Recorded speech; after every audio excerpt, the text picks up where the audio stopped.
KPS recording studio Reshma बाजार।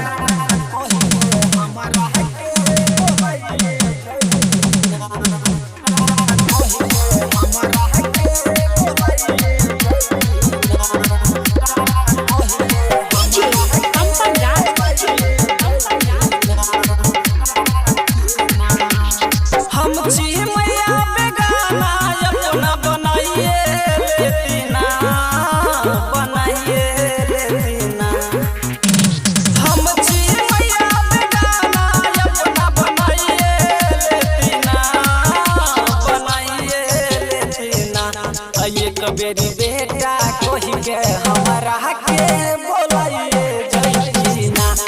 ये कबेरी बेटा कोही के हमारा के बोलाइए जयना। ये कबेरी बेटा कोही के हमारा के बोलाइए जयना।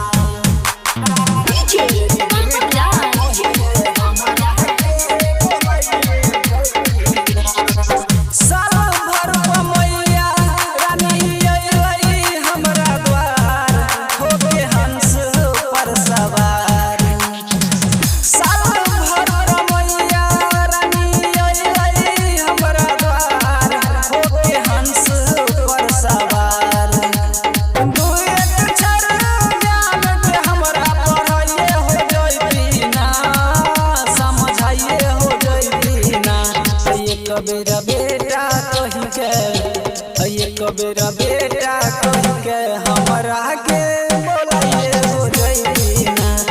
ये कबेरा बेटा कही के हमारा के बोलाइए हो जयना।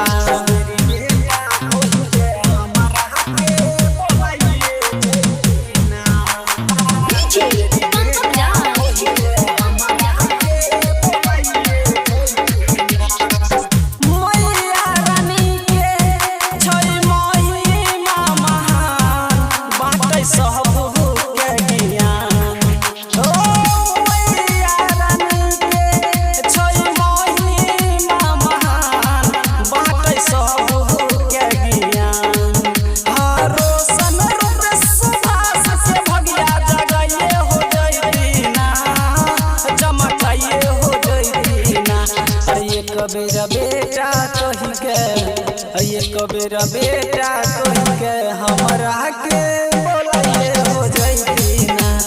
ये कबेरा बेटा कही के हमारा के बोलाइए हो जयना। Recording by Suman Sargam HD। KPS recording studio Reshma Bazar Madhepura.